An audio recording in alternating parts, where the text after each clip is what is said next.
Olá a todos, meu nome é Bruno Lamego Avendanha, eu sou aluno do curso de licenciatura com habilitação em violão da Universidade do Estado de Minas Gerais, da Escola de Música, e eu estou aqui para apresentar para vocês o meu trabalho de conclusão de curso, tá? Esse trabalho que tem o nome de Reflexos, eu estou fazendo sobre a orientação da professora doutora Maíra Simbleres, ela que é PhD em música.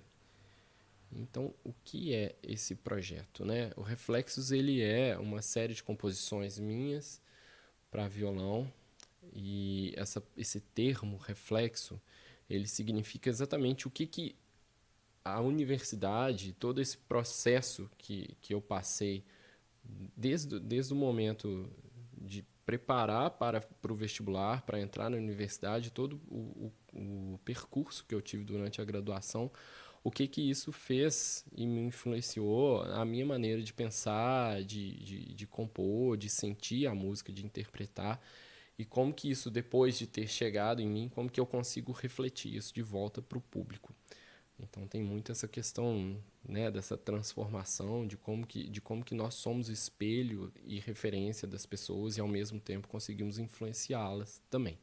Outra questão do termo reflexo já está ligada mais com o meu processo criativo, porque muitas das vezes eu tenho o hábito de sentar e improvisar, às vezes até com um processo de aquecimento no meu instrumento, e muitas das vezes o tema ou o motivo, né, o tema principal ou o motivo das peças, elas surgiam meio como um lampejo, um reflexo, e eu simplesmente ligava o gravador e muitas das vezes eu gravava já a estrutura inteira da peça, uns 5 minutos, alguma coisa assim.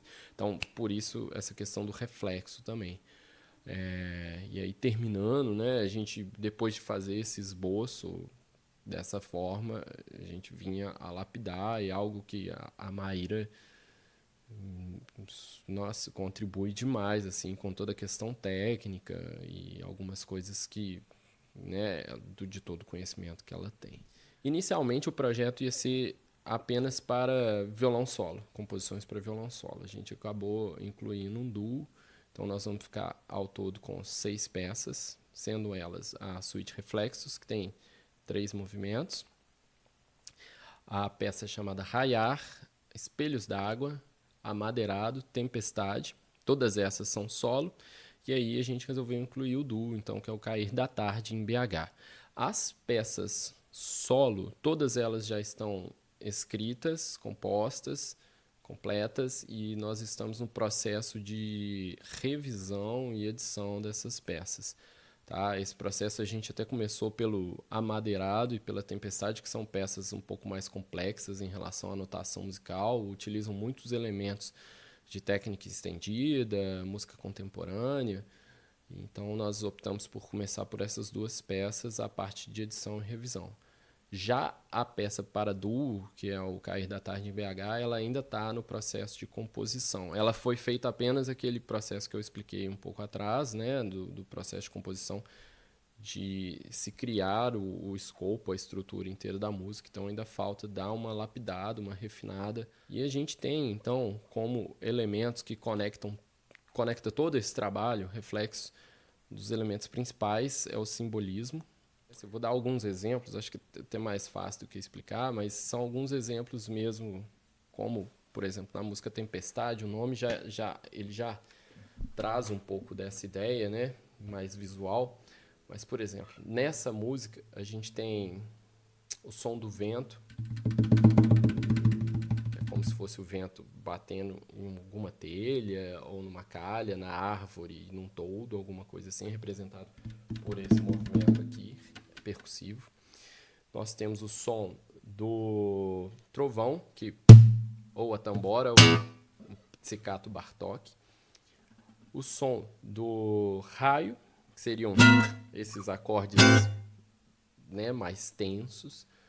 E os harmônicos que a gente tem no violão são como se fossem os relâmpagos, a luz mesmo. Assim. Então a gente tem em alguns momentos. Além disso, também a gente utiliza a técnica do pizzicato mesmo, em aquele para dá a característica de quando a chuva para e a gente consegue ouvir gotejar água que acumulou em alguma calha, árvore, alguma coisa assim. Então, isso é o simbolismo, tá? É a gente trazer para a música... Aqui tem muita paisagem sonora, né? A gente trazer para a música alguns elementos e representá-los através do som, tá? Uma outra característica que a gente tem, que está presente em todas as peças, são as referências a compositores consagrados. Vai aparecer muito o Heitor Villa-Lobos. Esse trabalho tem muita referência do Claude Debussy, do Ravel. A gente tem referências diretas também de Léo Brauer, mas aí eu vou dar um exemplo na peça Amadeirado, que é esse si, mi. Isso aqui é do Villa-Lobos, do Prelúdio 1 do Villa-Lobos, né? Só que aqui de uma forma diferente, já utilizando uma técnica que a gente só faz esse ataque aqui com a mão esquerda. E aí eu já entro com um efeito percussivo. E eu tenho também, claro, né, a influência dos professores com os quais eu tive a oportunidade de estudar durante esse processo. Então, a peça Amadeirado, por exemplo, ela tem muitos elementos percussivos, muitos mesmo, isso é referência do Stanley Levy. A peça Tempestade, novamente, ela tem muitos rasgueados, que são técnicas que eu vi muito com o professor Ronaldo Cadeu. Então, esses 3 elementos eles estão presentes em todas as peças desse trabalho, desse projeto. Acabou que surgiu uma necessidade de criar uma notação musical própria, porque o violão ele é um instrumento recente, né? Se a gente for comparar com outros instrumentos na história da música, e muitas das coisas ainda não estão catalogadas ou não têm padrões que a gente está acostumado a utilizar. Claro, eu trouxe um trecho para vocês da peça Tempestade, que aqui a gente consegue ver bem claramente a utilização primeiro de 2 claves, né, como vocês estão vendo.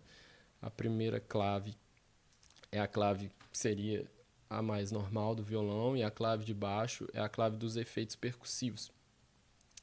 Esse efeito percussivo, esse símbolo, ele significa um rufo, como se fosse um rufo de tambor. Vou fazer aqui, mas na verdade onde está escrito seria aqui embaixo. Então, nós mapeamos cada região do violão e ela ganhou uma altura para ficar mais fácil de ser identificado na clave. E quanto a essa cabeça de nota, que nós podemos ver um círculo com um X no meio, é a cabeça de nota que identifica algum tipo de ataque na corda. E aqui no caso é o que a gente chama de tapping, que é esse ataque. Deixa eu fazer exatamente o que está escrito ali. Seria isso aqui. Né? Vou tocar esse trechinho aqui, um pedacinho, ó.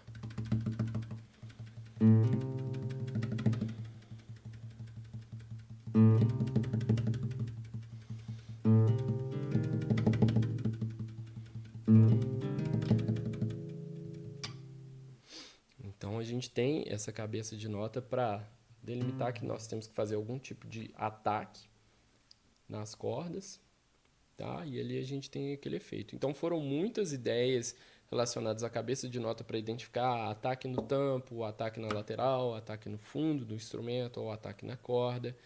Essas coisas que nós acreditamos que podem contribuir muito com a escrita e com a própria interpretação mesmo da pessoa que vai tocar. Bom, então é isso. Aí está o projeto Reflexos. Ele já está basicamente mais da metade do projeto realizado.